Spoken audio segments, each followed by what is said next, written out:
Este es otro momento académico para disfrutar de la radio universitaria. Unipiloto, la radio de la Universidad Piloto de Colombia.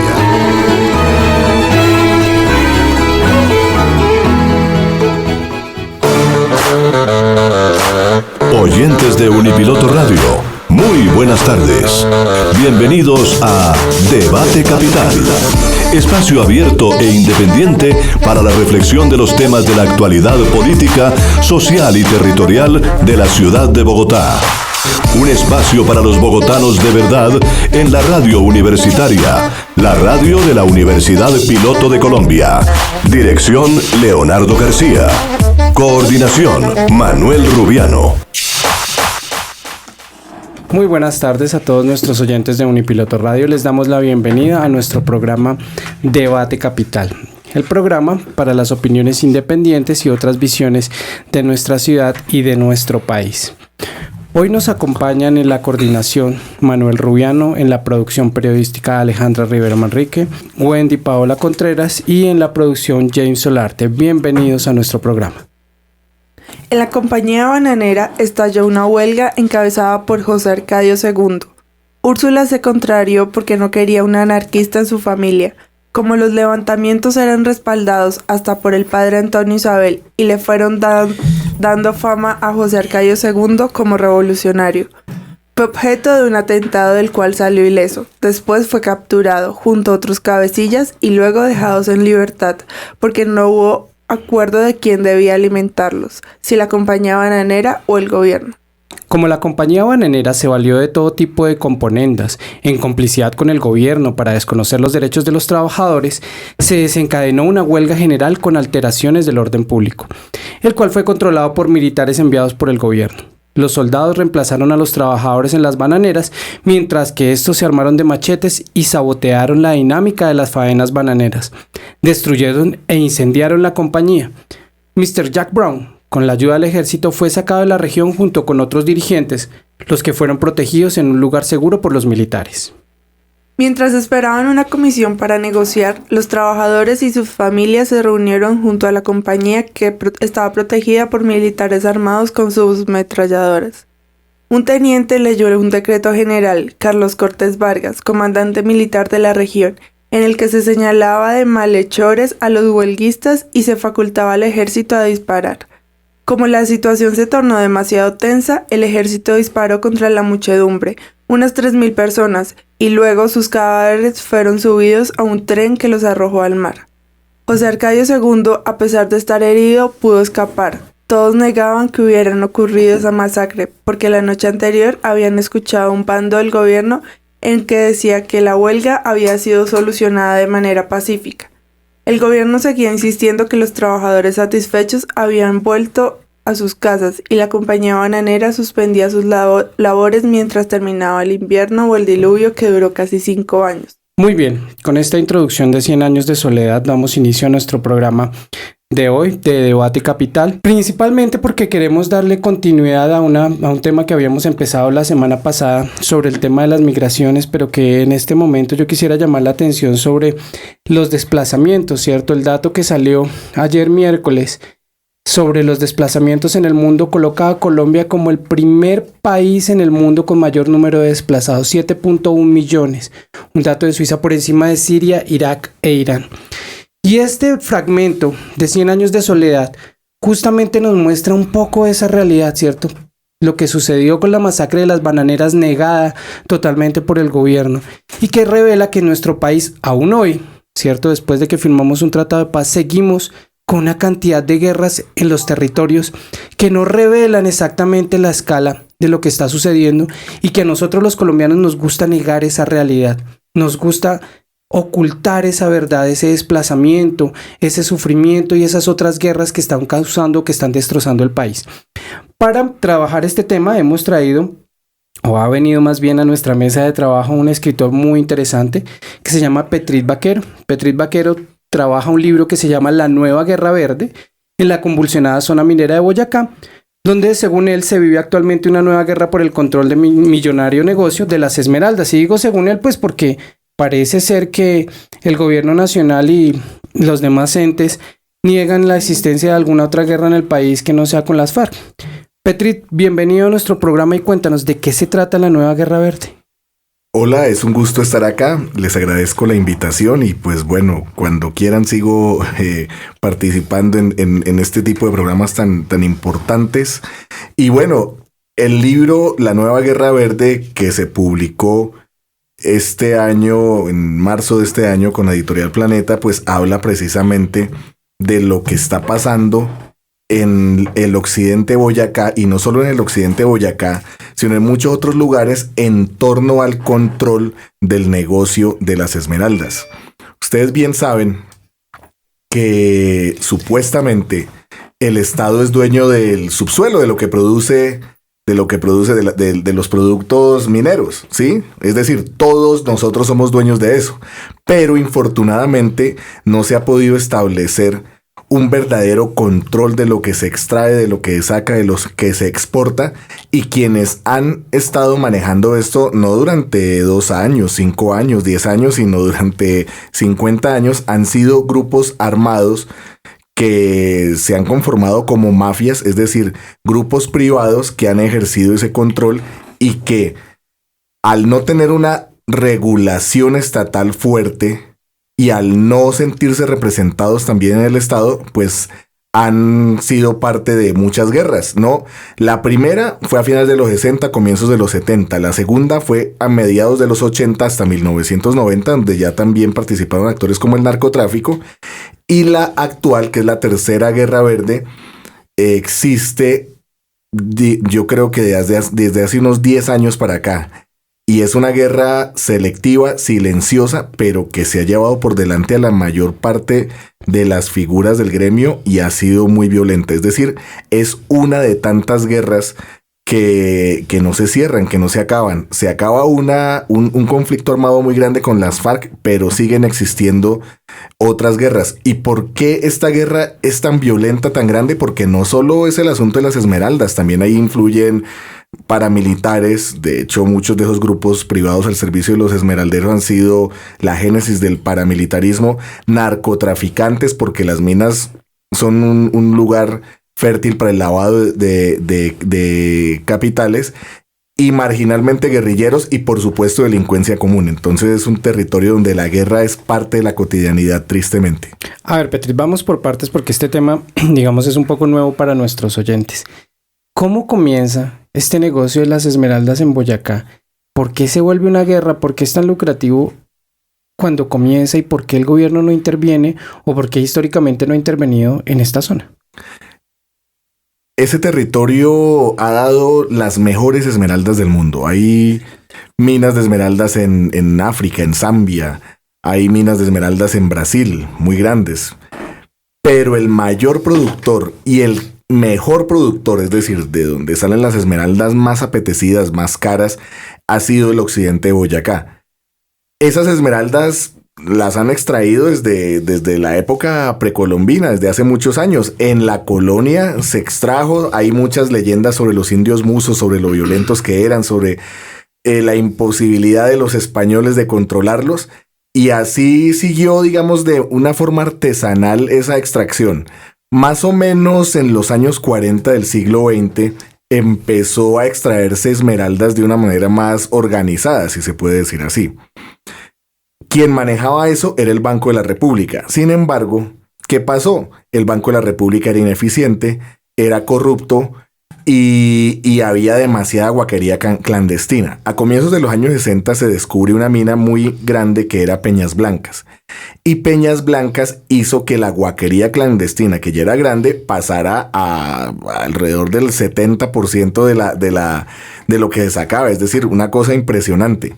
Finalmente sacaron al Banco de la República de esa región por lo que decíamos de corrupción, de ineficiencia, de tantas cosas más, y las minas se pusieron en concesión.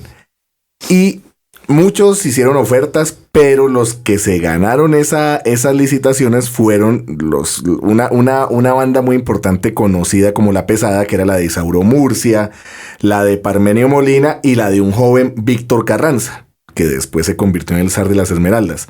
¿Qué pasó ahí? Que pues infortunadamente nunca se pudo establecer cuánto se sacaba. El Estado, que ha tenido una presencia muy débil en muchos lugares del territorio colombiano, pues en este lugar, que es de hecho muy cerca de la capital y del centro económico del país, tampoco pudieron controlar lo que pasaba ahí.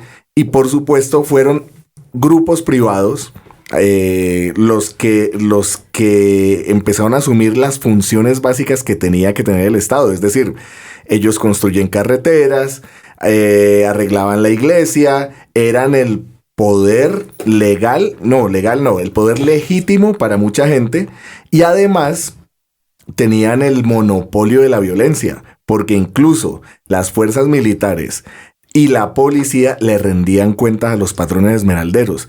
Entonces lo que ha pasado es lo que ha pasado en muchas otras zonas del país, que el Estado no es capaz de hacer una presencia efectiva y entonces le cede a actores privados el control. Por supuesto, generándose pugnas violentas en las cuales, como no hay una instancia legal a la que acudir en muchos casos, pues se da guerra. Es decir, la solución es la violencia. Y la violencia, pues la solución de los conflictos en Colombia no ha sido una novedad. Entonces eso es lo que sucede básicamente. Petri, tú te referías a que eso era lo que sucedía, es decir, que había corrupción, que no había control por parte del Estado, que el Estado no sabía cuánto se sacaba allí en esmeraldas y cuánto le correspondía por regalías a la nación. O sea, tú hablabas en pasado, ¿esa situación cambió hoy? Ha habido numerosos intentos para que eso se formalice. Por ejemplo, luego de la guerra de los años 80, que fue terrible y que dejó 3.500 muertos, y fue impresionante porque no se podía pasar de un pueblo al otro porque mataban a la gente. Fue una cosa terrible. Se hizo un acuerdo de paz. El acuerdo de paz fue hecho entre las mismas facciones que estaban enfrentadas y el Estado hizo como veedor de la situación. Eso formalizó a muchos poderes que estaban por fuera de los pactos tradicionales o de los pactos legales con el Estado. Estos personajes se convirtieron en socios del Estado. Sin embargo, lo que ocurre es que hay muchos otros actores que también quieren ser parte de ese gran negocio y también quieren controlar esas minas, y actores ilegales. Entonces, por ejemplo, los narcotraficantes. Entonces, un narcotraficante pues ve una mina. Si el Estado no es capaz de establecer cuánto se saca, pues es muy fácil lavar plata, ¿cierto? Y eso sirve pues para lavar plata producto del narcotráfico. También grupos paramilitares que ven también la posibilidad de legitimar muchas de sus ganancias obtenidas con extorsiones, con contrabando de gasolina, etcétera, etcétera, etcétera. Entonces, pues para responder la pregunta y ser más concreto, ha habido intentos, se han formalizado muchos actores, pero hay otros que siguen surgiendo y que también tienen un ejemplo claro, y es que los otros se fueron formalizando, pero a través de la violencia, a través de ejercer presión hacia la población, y entonces eso hace que en este momento haya una guerra que ha amainado un poco, que ha bajado un poco en sus hechos violentos, pero que se sigue presentando. Un ejemplo claro de eso: hay alrededor de 400 títulos mineros aprobados, ¿sí? ¿400? Sí. ¿En qué región? Allá en el occidente de Boyacá. En el occidente, no en todo Boyacá, sino en el occidente de Boyacá. Pero infortunadamente, según me dicen, según pude establecer, hay por mucho 20 minas que están operando y que están sacando esmeraldas. Digamos que sí, por supuesto, hay muchas, cuando se trabaja en una mina, pues eso es una apuesta, ¿no? La gente empieza a explorar a ver si sacan algo. Pero lo que ocurre también es que hay muchas que están dando mucha plata, pero que a la hora de la verdad no están sacando nada. Entonces, bueno, ¿qué es lo que está pasando ahí? Eso es lo que quiere decir, es que hay muchos actores que están utilizando esas minas pues para otros fines que no son los de sacar esmeraldas. Entonces, la formalización que el Estado quiere hacer todavía es insuficiente. Hay otro factor, y hay que decirlo, y es la llegada de empresarios extranjeros. Siempre ha habido, por supuesto. Mexicanos y también chilenos. Chilenos, panameños, ingleses, la Texas el Muso. Creo que fue el último negocio que hizo el zar Víctor Carranza. Exacto, y eso lo cuento con amplitud en el libro. Hay un capítulo completo sobre los extranjeros, la llegada de los extranjeros. Pues siempre hubo, pero aparentemente ahora es muy fuerte la llegada de estas empresas poderosas que incluso dicen que la verdadera explotación de esmeraldas va a empezar en estos mismos momentos, porque antes ha sido arcaica, ha sido con una tecnología muy precaria. Eso le gusta al Estado le gusta que vengan los extranjeros a invertir, pero realmente lo que está pasando es que digamos que está cambiando de manos el control de las minas, pero aún así el Estado no controla la región. E incluso hay mercenarios extranjeros que están brindando seguridad. Y claro, también la Texas actúa de una forma, Jamefields, que compró Coscuez, actúa de otra forma, hay otros que compraron polveros, actúan de otra forma. Entonces el asunto es bien, bien particular. Entonces, para responder básicamente la pregunta, infortunadamente no. A pesar de toda la violencia, de toda la guerra, de todos los llamados, de toda la seguridad que se ha pedido, el control del Estado sobre esa región todavía sigue siendo ineficiente, y los que mandan son los patrones esmeralderos, sean colombianos o sean extranjeros. Una pregunta, Petrit, si me permite, Leonardo. Tú hablabas, por ejemplo, de que todo lo del subsuelo nos pertenece a los colombianos. Sí, supuestamente. Supuestamente. Se da, por ejemplo, también la cuestión del petróleo. Y tú nos hablabas de la ineficiencia del Estado de explotar sus propios recursos. El petróleo, creo que sucede una cosa similar. Es tan difícil encontrar petróleo y los estudios son tan caros que solamente una empresa que tenga el músculo financiero para poder arriesgarse a explotar esos recursos, pues después de que lo llegue a encontrar un pozo petrolero, puede también ser parte de las regalías. O sea, el Estado no va en la inversión, porque no va con esa inversión, simplemente da el permiso de explotar, el riesgo lo toma la petrolera, y si hay una explotación, el Estado va en las ganancias. Es lo que tengo yo entendido. Sí. Cosa similar nos estás diciendo tú con la parte de las esmeraldas. Antes lo tenía el Estado, que no tenía infinidad de problemas y que no era eficiente. Estaba invirtiendo, pero no sacaba lo que tenía que dar. Y llegaron unos empresarios que empezaron a invertir y a poner el riesgo para poder producir. Y así sigue siendo. Y así sigue siendo. Tanto es así que nos dicen que llegan empresas y multinacionales extranjeras con ingenieros y con personas que pueden mejorar la producción, pero colocando el riesgo. Que eso es una cosa, pienso, que se da en muchas partes del mundo. Lo que entiendo que tú nos estás diciendo es que la ausencia del Estado, básicamente porque no tiene el monopolio de las armas, hace que hayan problemas sociales y problemas de violencia que, independientemente que pase de una compañía o que pase el Banco de la República o que pase cualquier cosa, continúa.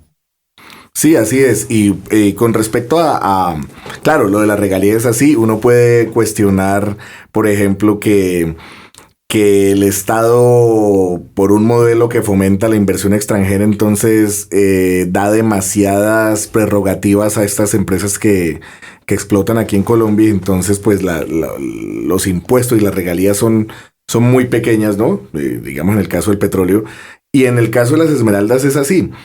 Pero por supuesto no es solo el monopolio de las armas, sino es todo. Es que uno va a esos municipios y sobre todo uno se acerca a los poblados que están al lado de las minas, y uno ve la pobreza tan terrible. Es una miseria absoluta. Incluso las personas que trabajan allá, muchas de ellas no tienen ningún contrato. Es decir, incluso no les pagan, sino que les dan las herramientas, se las prestan, ¿no? Uh-huh. Y les dan alimentación y bueno, y si acaso ropa para trabajar y todo eso. Ya, si la mina da, ese era el modelo tradicional de Carranza, de Triana, de Diosdado González, de los Rincón, ¿no? El modelo tradicional.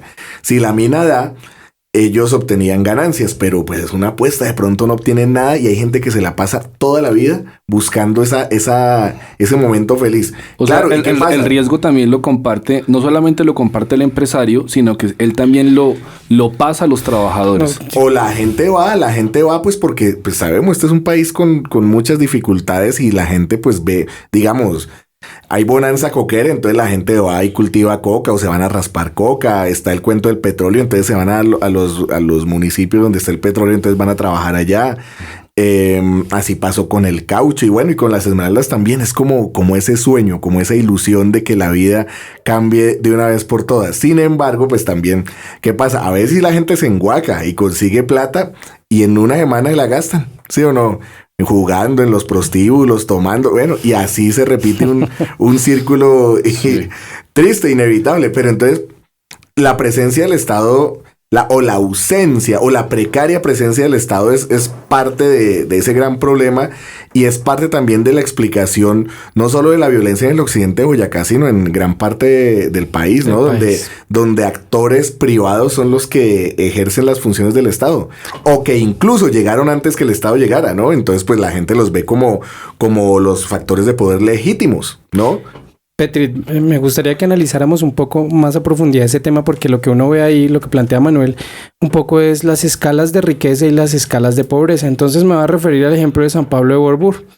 Entonces en San Pablo de Borbur, yo conozco el poblado, es un poblado de 500 personas que han vivido ahí alrededor de 50 años detrás de una mina, totalmente pobres, que además es un pueblo en el cual usted a las 6 de la tarde o cierra las ventanas o se va del pueblo porque los mosquitos, los zancudos específicos de esa región no permiten que usted esté ahí, se lo comen en carne viva y las miserias, ¿cierto? La línea de pobreza en San Pablo de Borbur es tremenda y hay una cultura, ¿cierto? Que estas 500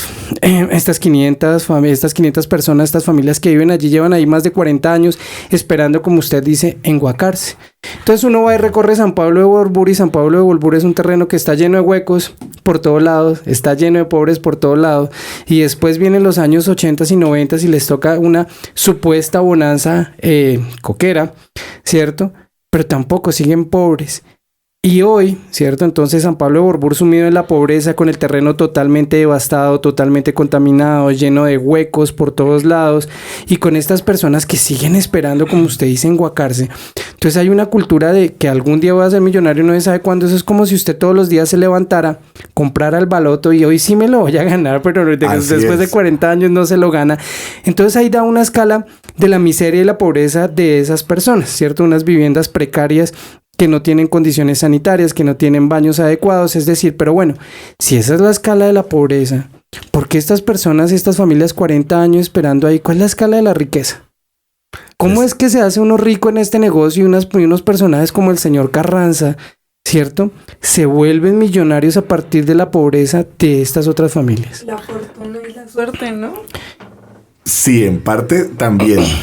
Y pues ya uno puede reflexionar incluso sobre la sociedad capitalista y el cuento del capitalismo salvaje y toda esa vuelta en donde la gran mayoría pierde. Uno podría decir, la gran mayoría no logra cumplir esos sueños de riqueza, de abundancia, pero siempre está como esa esperanza de lograrlo y de lograrlo y de lograrlo. Entonces como que eso sostiene un sistema que en cierta forma es pernicioso porque pues claro, pues sin ir muy lejos, pues lo que dice, yo no sé si dicen 10 personas tienen como yo no sé, un altísimo porcentaje de la riqueza mundial. El 1% de la población tiene lo que el otro 99% no tiene, según Joseph Stiglitz en su último libro, ¿no? Ah, bueno, gracias por la referencia. Es terrible, ¿sí o no? Es terrible. Y eso mismo pasa allá. El libro empieza, y lo escribí en tono de crónica, yo creo que lo hace más atractivo al lector. Y empieza con la noticia de la muerte de Víctor Carranza. Víctor Carranza no era solo el gran patrón, sino era el zar de las esmeraldas. Lo pueden abrir, eso no hay problema, estamos en confianza. Está nuevecito. Sí. Gracias por el regalo. Sí. No. Gracias, Petri. No, está barato, en toda la librería se consigue. Y pues Carranza era un personaje distinto a los otros. Ahorita hablaba así del guaquero que encontró ¿Por qué una distinto, mina. Petri? Pues porque precisamente hablaba del guaquero que es que se enrumba, que se gasta lo que duró trabajando quién sabe cuánto tiempo en una semana. Llega Carranza. Claro. Carranza era un tipo disciplinado, no gastaba en mucho trago, ni en mujeres, ni nada de eso, sino que el tipo tenía como que eso lo explica todo. Un norte. Sí, no. Eso lo explica todo. Y además, Víctor Manuel Quintero, que era el gran patrón de la zona esmeraldera de Cundinamarca, o sea, Chivor, todo ese lado que también hay que tenerlo en cuenta, no es solo el occidente de Boyacá. Decía que Carranza era agaminadito, peleón, y el tipo, pues claro, estuvo siempre muy atento a las situaciones y a las transformaciones que se iban dando en la región. Por ejemplo, cuando él era niño, él se hizo muy amigo de Berta Hernández de Ospina, la esposa de Ospina Pérez, y esas relaciones le permitieron a Carranza ir ascendiendo poco a poco. Ustedes se dan cuenta de Carranza, sin dejar de ser el campesino hosco que siempre fue. Carranza era amigo de Santos, se sentaba con Misael Pastrana. Pero los financió a todos, es que hay que decirlo de frente, los financió a todos. Y los políticos pues también saben, pero digamos que el tipo fue muy hábil en eso, en establecer esas relaciones y esos contactos, y fue ascendiendo, por supuesto también con altas dosis de violencia, y eso lo consolidó rápidamente como un personaje ya a tener en cuenta, ¿no? Un personaje que financiaba a los políticos, un personaje que prestaba ayuda a esos factores de poder, y no solo en la zona esmeraldera. Ustedes saben que Carranza en los llanos... No, pues se apropió de un gran porcentaje de los baldíos de la nación en todo el territorio del Casanare. Exactamente. Que ahora hay una disputa por esos baldíos muy grande. ¿Y qué hacía él? Claro, él buscaba su interés particular, pero también él fue usado por la misma élite tradicional para que Carranza y bueno, otros, eso es también lo que hacía el paramilitarismo, pues limpiar esos territorios que como que eran rebeldes, que pertenecían a grupos insurgentes. Entonces llegaba el tipo, por ahí una masacre, por ahí mataba a no sé quién, y el tipo, listo, llegaba el notario, legalizaba, después llegan otros y compran, después llegan empresarios paisas y compran, bueno, en fin. Bueno. Yo tenía una pregunta. Terminé la respuesta. No, termine. Okay. No, pero... No, es que me parece muy interesante que toques el tema de Carranza, y como tú lo decías, hay mucha pobreza y hay mucha, como lo afirmaba Leonardo, mucha riqueza en la zona. Pero también hay una pobreza mental, porque evidentemente pensamos de toda la gente que trabaja 40 años y no gana, y Petri también lo decía, y la gente que se enguaca y gana millones de pesos y se lo gasta en trago. Y ponerla, por ejemplo, se lo puede gastar en 2 semanas, ¿cierto que sí? En un fin de semana. En un fin de semana se lo gastan, y eso es una pobreza que es mental. Y tú hablabas de este zar de Carranza y decías que era una persona que era típica. Que era típica, y que tenía no solamente la capacidad de hacer viable un negocio que antes no era viable por ciertas capacidades de pronto empresariales, sino que también tenía contactos, y tenía contactos en la clase alta que nunca pudo explotar previamente las esmeraldas. O sea, él, lo que estás diciendo, era agaminadito, era bravo, y podía manejar en un nivel, digamos, esa explotación con ciertas personas, y en otro nivel, digamos, ya una venta de las esmeraldas a otras partes del mundo. O sea, era una persona bastante hábil para moverse en todos los estratos sociales. Y otro nivel, lidiar con bandidos. Bandidos, ¿no? Exactamente. El tipo muy hábil, un personaje impresionante que sobrevivió a los peores bandidos de a Escobar país. También. A Escobar, al Mexicano, a los Castaño, a Efraín González, a la guerrilla, que Tiro Fijo lo mandó llamar. Él dijo, no, yo no soy segundo de nadie. Pero a Leonidas Vargas. En esa categoría, o sea, ¿usted saca a Carranza de los bandidos? No. No, pues es que usted lo está pintando como el héroe de Boyacá. Sí, pero no, pues venga, yo les cuento. Cuando estaba escribiendo el libro, yo pues claro, caracterizo a muchos de los patrones importantes. A Gilberto Molina, ustedes lo recuerdan, que lo mató el mexicano ahí en Sasaima en el 89. Hablo de los patrones de antes, de Isauro Murcia, de Parmenio Molina, de Pablo Emilio Orjuela, bueno, de muchos, de los actuales, de Horacio Triana, de Hernando Sánchez, de Pedro Orejas, que lo han oído mencionar. Y como en el tercer capítulo, cuarto capítulo, yo estaba diciendo, o sea, no sé, tuve un dilema interno y es que Carranza se me está volviendo el bueno de la historia, ¿no? Ya parecía novela de Caracol. No. Uy, no, pero yo sí apunté a que lo vuelvan telenovela. Ahí sí los invito un fin de semana muso para que la pasemos bueno. Muy rico, gracias. Pero el cuento es que, vean, hay un libro que me sirvió a mí mucho, que es el de Javier Giraldo e Iván Cepeda, que se llama Víctor Carranza, alias El Patrón, que tiene buena información, pero a mí no me gustó. Porque el libro se limita a demostrar que Carranza era un ampón. Es sesgado. Terriblemente sesgada. Sí, y hay que reconocerlo, muy sesgado. E incluso asociado a hechos que no tenían mucho que ver, pues lo asociaba gratuitamente para también meter a Carranza ahí. Entonces sugieren que Carranza tuvo que ver en la muerte de Molina cuando no, eran los socios más cercanos, ¿sí? Pero, o sea, Carranza sí era un bandido, indudablemente. Y el primer capítulo pone en discusión también eso, porque también lo relaciona fuertemente con el paramilitarismo de los años 80. Ese que trajo a Jair Klein a entrenar gente en el Magdalena Medio en los Llanos Orientales. Y también lo relaciona con las AUC y con grandes capos del narcotráfico como Gacha, como Leonidas Vargas, como Gaitán Maecha, que manejó el bloque Capital, bueno, y muchos más.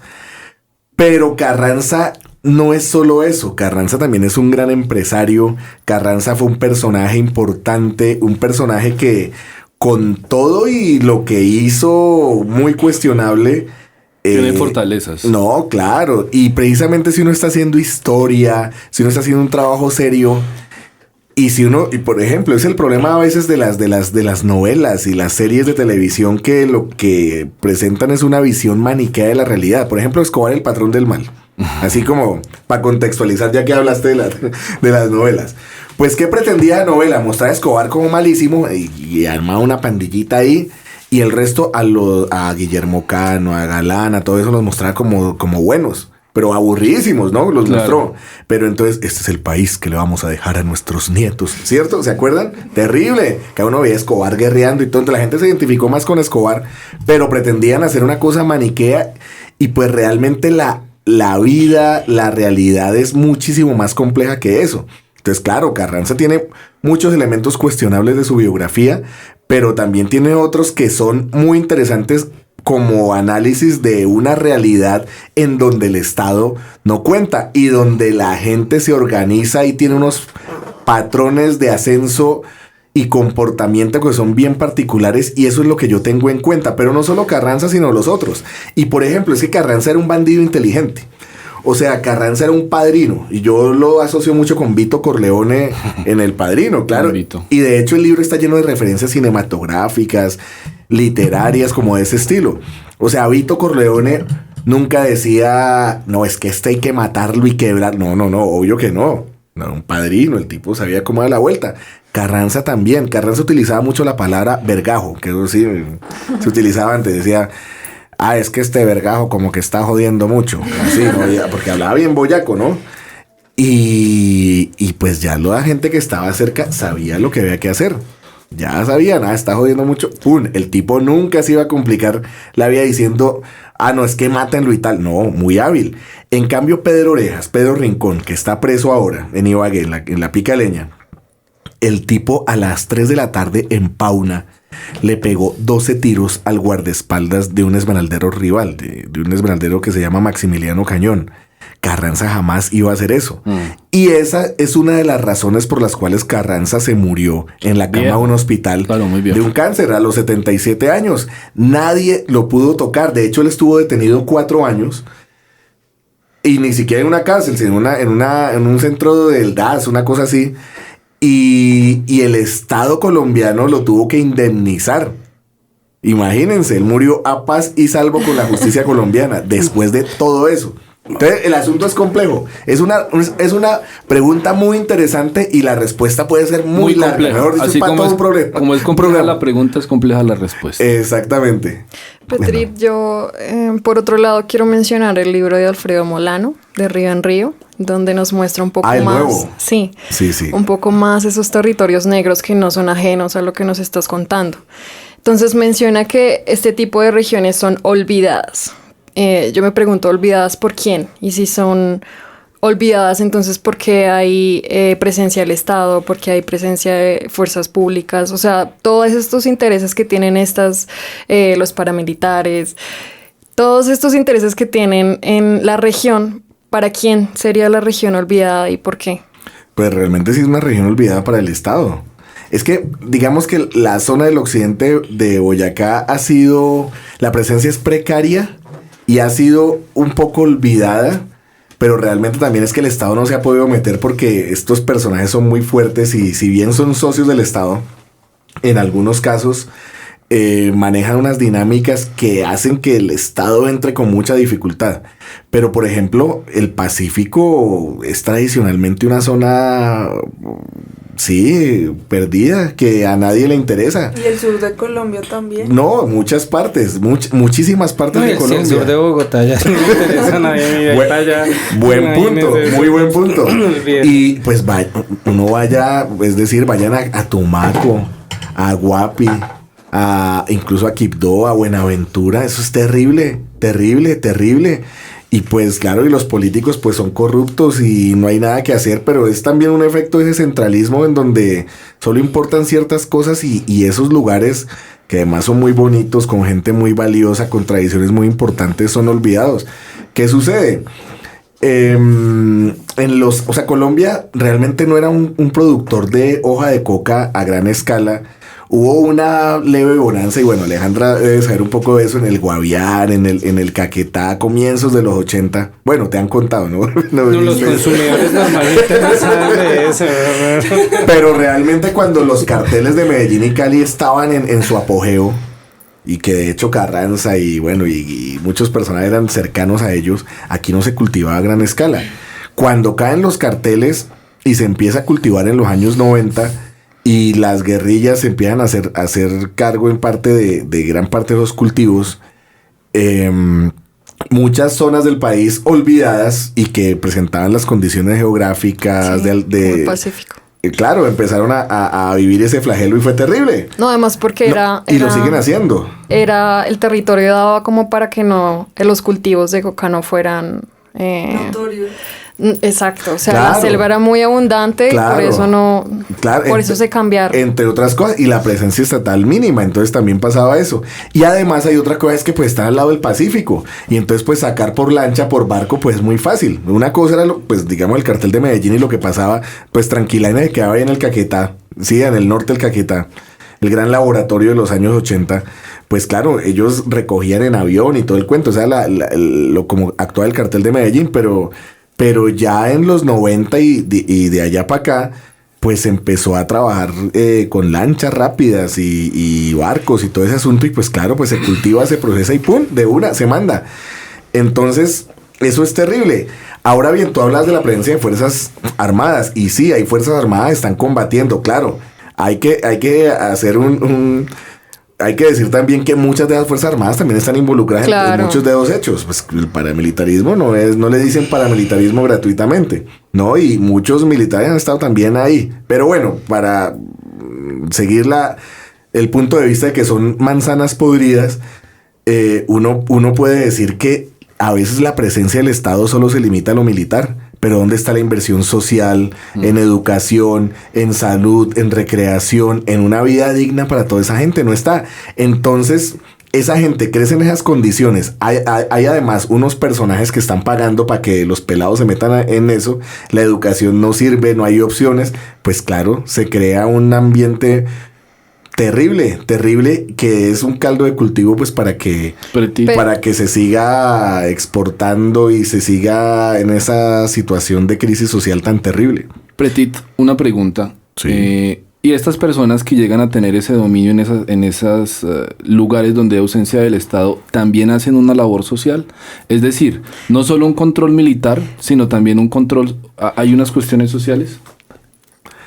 Sí, a veces sí, claro. De hecho, muchos de los patrones esmeralderos o de los narcos, pues son apreciados por la comunidad. El mismo Horacio Triana, por ejemplo, que ahora está preso por atentar contra otro esmeraldero, Hernando Sánchez, que según muchos es el heredero de Carranza. El tipo tiene una estatua en la plaza de Maripí, nada más y nada menos. Entonces el tipo sí cuenta con el aprecio de la población, así como pasaba con muchos. A Gilberto Molina lo llamaban el papá. El tipo hizo hasta un aeropuerto y carreteras y hospitales. Mejor dicho, el tipo era súper apreciado. Carranza, paradójicamente no tanto. Carranza tenía fama de tacaño, sí, pero pues era respetado porque el gran zar y pues todos los esmeralderos o la gran mayoría le rendían pleitesía.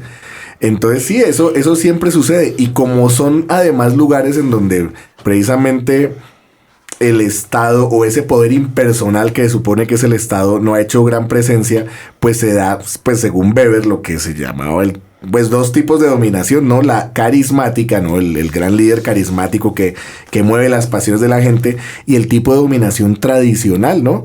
Que son el clientelismo, entonces los favores, entonces pues no, usted me tiene que rendir tributo a mí, pero entonces yo te hago este favor y entonces voten por yo le doy trabajo. Pero claro, y eso llega a cosas terribles hasta el punto de que hay muchas familias que a los patrones esmeralderos les entregan las hijas, las peladitas de a 12, 13, 14 años, y se las entregan. Y sí, entonces los tipos tienen su harem de mujeres de todas las edades, porque pues sí se ve, es un modo de relacionarse cuasi feudal, donde estos tipos son los dueños de la vida, los sueños, las ilusiones, las esperanzas de la gente. De hecho, hay una parte interesante del libro de Alfredo, y es que las yo pensé FARC... que el mío. No, todavía no tenía la oportunidad de leer el tuyo. Pero... bueno. Entonces menciona que las FARC tenían ese apoyo en el territorio, pero era un apoyo porque había un trabajo mutuo. Las FARC reconocían las costumbres, reconocían esa identidad que tienen los indígenas y los afrodescendientes. Entonces, lo que quería decir era que en ese sentido las FARC tenían apoyo del territorio, mientras que paramilitarismo, la metodología que usaba era como más fuerte, como más ruda. Entonces lo que quería era infringir temor, miedo. Entonces esas dinámicas eran totalmente diferentes entre los dos. Eso es relativo. Y pues bueno, también hay que saber de dónde escribe Molano. A mí Molano me cae muy bien y lo aprecio mucho. Tiene libros maravillosos, pero pues obviamente él tiene una posición política. Para responder rápidamente. ¿Y usted no tiene una posición política? No me parece que eres neutral. No, la mía sí. La neutralidad no existe. Por eso yo me adscribo un poco a las posturas de Molano y me gustan mucho, menos cuando habla de toros y esas cosas, pero generalmente sí lo comparto. Pero yo sí creo que uno tiene que matizar algunas cosas. ¿Y qué sucede? Que claro, en territorios tradicionales de dominio de las FARC, ¿no? o de sectores afines de las FARC, pues por supuesto que las FARC eran el factor de poder legítimo, ¿cierto? Sí. E incluso apreciado, y bueno, sí, se presentaba eso. No había presencia. Puede ocurrir ahí. Pero en territorios donde ya la guerra fue más fuerte, más grande, y donde las FARC entraron se metieron a buscar atacar otros lugares, pues las FARC no eran tan colaboradoras, eso entraban a las malas. Y eso mismo pasó con los paramilitares. Digamos que en la zona esmeraldera, donde, siendo sinceros, el paramilitarismo ha tenido mucho apoyo, porque pues que son esos grupos, muchos de esos grupos de seguridad de los esmeralderos, pues paracos, ¿cierto? Pues en cierta forma contaban con el aprecio, se podía decir, de gran parte de la población. Sí, pero en otros lugares en donde los paracos entraron a cuestionar a las FARC o a otro tipo de organizaciones, pues entraron a las malas. Entonces, sí, no, la guerra es una cosa terrible, y a mí sí me parece que en estos tiempos, sobre todo, el que busque defender una idea por medio de las armas, pues está completamente equivocado. Llámese paracos, llámese guerrilla, llámese esmeralderos o el que sea. Estás escuchando en Unipiloto Radio Debate Capital, el espacio para los bogotanos de verdad. Muy bien, regresamos a Debate Capital. Para este segundo segmento me gustaría, digamos, comenzar con una reflexión y con dos propuestas. La primera es que en su libro El Leviatán, Hobbes hablaba justamente de lo que estábamos terminando acá, que era la violencia, y entonces Hobbes nos relataba cómo la violencia era natural a los seres humanos, que el estado natural de los seres humanos es violento, agredirse uno contra otro, matarse uno contra otro, y entonces lo que le daba legitimidad al Estado era justamente la presencia o el monopolio de la violencia por parte del Estado, ¿cierto? Eso, digamos, para un poco asumir esta conversación que hemos venido teniendo sobre cómo se presenta esa violencia en Boyacá, en los territorios negros, en el sur de Colombia, es decir, en todos los lugares que no son Bogotá, Medellín y Cali. Y la segunda parte que me parecería interesante un poco para complementar eso sería con Walter Benjamin, que habla un poco del tiempo homogéneo del capital y de esa modernidad, y que justamente él describe cómo el Estado trató de hacer un proceso que se llama modernizador y civilizador, ¿cierto? A lo largo del siglo XX, pero que lo que uno lee con personajes como Carranza, que lo que uno lee con el paramilitarismo en Colombia, con las guerrillas, con todas estas guerras que están alrededor del país, es que nosotros no tenemos un Estado moderno. Es decir, que en síntesis este país tiene un gobierno que gobiernan algunas de las ciudades, pero que en esos otros territorios todavía tenemos unos estados que están en un estadio colonial. Es decir, en un estado en el cual se explotan los recursos, se venden los recursos, pero esos recursos no benefician a la comunidad y la comunidad no tiene una participación real dentro de ese estado. Y digamos, tú has relatado un caso muy interesante que es el de Boyacá. Quisiéramos preguntarte un poco, Petrid, en esa historia tan dura que es de Colombia, ¿cuál ha sido, o usted por qué eligió el tema de la crónica para narrar este asunto de Boyacá? Bueno, pero son dos cosas. Una, la primera parte, y otra, la de la crónica. Pues la primera, pues sí, exactamente, es así. ¿Qué sucede en el occidente de Boyacá y en muchas otras zonas del país? Que no hay una presencia de un Estado moderno, sino es un Estado corrupto, clientelista, un Estado que funciona es con favores. Entonces, no, si votamos por entonces pues nos da tejas, nos da cemento, nos da esta beca para el hijo para que estudie en tal colegio o en tal universidad. Es una cosa perniciosa. Entonces, pues sí, pues la Constitución colombiana y el discurso de muchos políticos es, por supuesto, de un Estado moderno, pero hay muchos escenarios, incluso no solo en esas zonas que uno considera sin Dios ni ley, sino realmente en el mismo Estado central, en la misma Bogotá, en lugares en donde las cosas no funcionan como deberían funcionar y donde las actuaciones de los funcionarios y por supuesto de las personas que están alrededor de todo eso pues demuestran que la modernidad no ha llegado para nada y que pues mejor dicho, la corrupción, por ejemplo, de todo lo que hablan. Es decir, ya un contrato siempre se sabe por delante que tiene el 10, el 15, el 20% para el político o el funcionario que lo aprueba. Es una cosa terrible. Y precisamente en esos lugares es donde los esmeralderos, pues, o muchos de los esmeralderos han tenido auge y han entrado a jugar. Por ejemplo, Carranza y todos estos tipos son socios del Estado. Pero el Estado les cede su función y ellos la cumplen a cabalidad. Claro, hay problemas, hay violencia, hay desacuerdos muy grandes y entonces a veces el Estado toma partido por unos y entonces elimina a otros. Entonces, ¿qué pasó con Pedro Orejas, al que estaba citando antes? Pues que ya era un factor de violencia muy grande, entonces pues no, había que controlarlo. Eso mismo pasó con Pablo Escobar. Muchos, pues los narcotraficantes financiaron campañas políticas, lo que sea, pero cuando Pablo Escobar quiso meterse a la política él directamente y después cuando él empezó a matar a todo el mundo, pues no, pues había que hacerle orden. Entonces pues se asoció el bloque de búsqueda con los pepes, con los gringos, y pues asociarse con narcotraficantes terribles para derrotar a otro narcotraficante, pues por lo menos deja un cuestionamiento muy grande de la manera como el mismo Estado colombiano funciona. Y bueno, con respecto a lo de la crónica, yo tomé la decisión de escribir este libro en tono de crónica, aunque por supuesto con el rigor de la investigación académica. El primer libro que hice, por el cual por cierto conocía aquí a una compañera de la mesa, a Alejandra, que yo fui a Florencia con Germán Castro Caicedo a presentar el libro, era más un ensayo, ¿no? Sobre el cartel de Medellín. Este segundo libro lo quise hacer en tono de crónica porque me parecía, además que bueno, como es un tema novedoso, en cierta forma, porque no se ha escrito sobre la nueva Guerra Verde, se ha escrito sobre las guerras verdes ya de los años 80, entonces valía la pena apostar por un estilo, llamémoslo así, más comercial, que sea más fácil de leer por la gente sin importar su nivel educativo, sin importar sus intereses, y que además me permita a mí apelar a referencias del cine, de la literatura, de la música popular.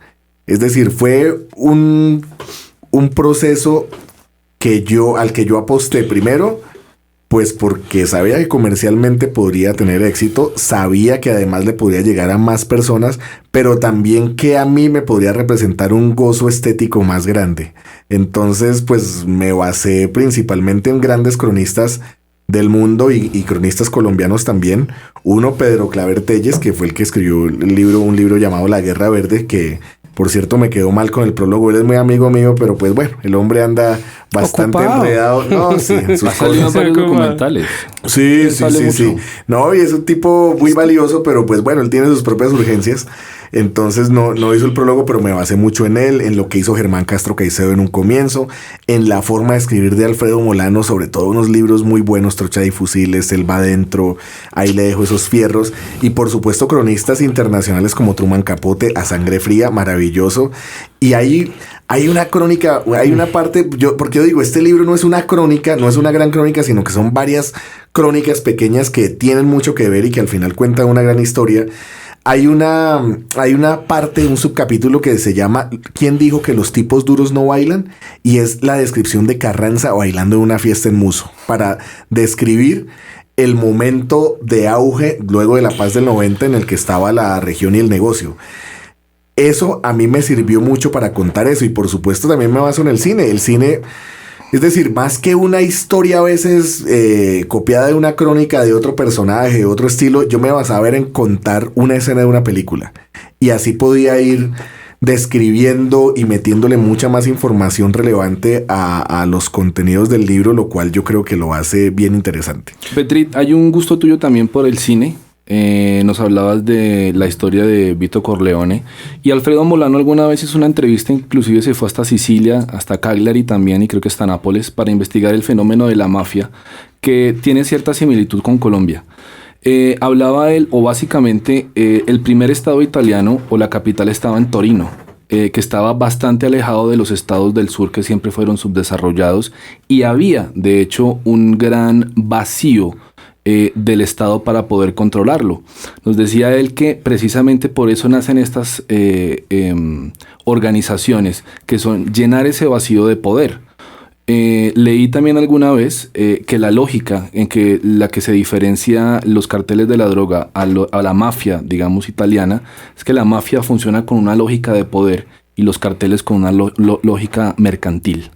Muy bien. Entonces, básicamente, estos fenómenos que también estamos hablando acá podrían ser la explicación de un vacío, y volvemos al vacío del Estado de poder llevar justicia social, economía y controlar su propio territorio, como ha pasado en cualquier parte del mundo. Sin duda, muy buena la pregunta y muy buenas las referencias, porque es cierto.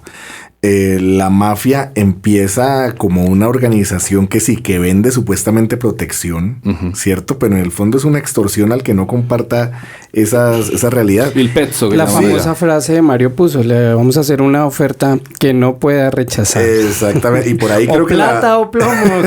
Eso decía su amigo Pablo Escobar. De hecho, esas citas están también presentes en La Nueva Guerra Verde, casualmente. Y sí, pero a la hora de la verdad, el Estado funciona también así. Es decir, la mafia en cierta forma es un Estado, pero pequeño. Exactamente. Pues uno paga impuestos y si no paga, pues lo clavan, lo friegan. Y lo mismo pasa con la mafia. Es una cuestión así. Lo que pasa es que el Estado se va desarrollando, se va complejizando y supuestamente vuelve impersonal. Cuando la mafia sigue siendo personal, es el padrino, ¿no? El capo de tutti capi y toda la cuestión. Entonces eso pasa. Pero también complementando lo que sucede con la mafia es que la mafia era eso y en Italia era así. Se da la gran migración a Estados Unidos a finales del siglo XIX, comienzo del siglo XX, que eso por cierto lo cuenta muy bien El Padrino 2. Y... excelente película. Uf, la mejor que ¿no? La primera. Sí, una de las pocas secuelas mejores que la original, que también es muy buena. Y llegan allá estos personajes y empiezan a actuar de la misma forma y pues si nos vamos al Padrino 2, pues Fanucci extorsionaba. Incluso extorsionaba a los ladrones, que era Vito y Clemenza y los amigos, ¿cierto? Pero hay una situación que cambia todo y es la prohibición del alcohol. Y eso hace que esas organizaciones que estaban dedicadas a la extorsión se conviertan en organizaciones productivas. Entonces la mafia se convierte también en una organización productiva. Entonces, claro, en los conceptos originales, una cosa es el cartel de las drogas, que eso de hecho es un término económico, y otra es una mafia, ¿no? Claro. El cartel es productivo, la mafia es extorsiva. Entonces empieza a mezclar la situación. Pero claro, lo que sucede es que en esos lugares en donde... es que uno puede decir la ausencia del Estado no es absoluta, pero la presencia es precaria. Y eso ha pasado en el occidente de Boyacá. Allá está, por ejemplo, la Agencia Nacional de Minería. No, están todas, está la CAR, está el Ministerio de Minas, está todo, ¿cierto? Pero, por ejemplo, a mí me contaba uno de los esmeralderos que yo entrevisté y me decía, le aseguro que ninguna de las personas, ninguna de las empresas cumple completamente con la legislación ambiental. Y entonces, pues, ¿qué hacen? Pues dan plata, dan dádivas, entonces la corrupción también se presenta. Entonces, es una situación muy compleja que no es fácil de solucionar, porque pues bueno, dicen sí, que lleguen los extranjeros sí contratan a la gente y les dan sueldo y todo el cuento. ¿Cómo? Olvídelo, ellos participan en el negocio de la misma y se llevan la plata. Claro. Entonces también hay mucha inconformidad de la gente allá, porque incluso están contratando los alimentos, todo lo llevan de afuera, que eso también es un grave problema. Entonces pues hay unas tensiones muy fuertes que no sabemos cómo van a terminar. Yo digo que la guerra de las Esmeraldas es muy fuerte, es una guerra, lo repito, silenciosa, selectiva, pero que no se ha acabado. ¿Y por qué no se ha acabado la guerra? No solo esta, sino muchas otras guerras en Colombia, pues precisamente porque hay un Estado ineficiente, un Estado que no ha hecho una presencia efectiva y que sobre todo no tiene legitimidad para mucha de la gente de este país. Bueno, eso es cierto. Muchísimas gracias, Petrit, por haber venido aquí a nuestra mesa de trabajo. Como siempre se nos queda muy corto el tiempo. A nuestros oyentes de Unipiloto Radio, pues una invitación para que leamos Los Cronistas de Colombia. Yo creo que este libro de Petrit es supremamente interesante, La Nueva Guerra Verde. Me quedó bueno, se los aseguro. Me gustaría también invitarlos a leer un poco de Germán Castro Caicedo y por supuesto de Alfredo Molano, y los que estén interesados, ya que salió el tema de la mafia en Mario Puzo, y les recomendaría un libro que habla sobre una de las primeras mafias, Los Borgia, ¿cierto? Que sí. Es un libro supremamente interesante. A todos nuestros oyentes, muchísimas gracias y los esperamos en nuestro próximo Debate Capital. En Unipiloto Radio pasó Debate Capital. Agradecemos a nuestros oyentes su presencia y su interés en conocer visiones y opiniones alternativas sobre los temas de actualidad en la ciudad de Bogotá. Escúchenos todos los jueves a las 4:30 de la tarde en la radio de la Universidad Piloto de Colombia, Unipiloto Radio. Dirección Leonardo García. Coordinación Manuel Rubiano.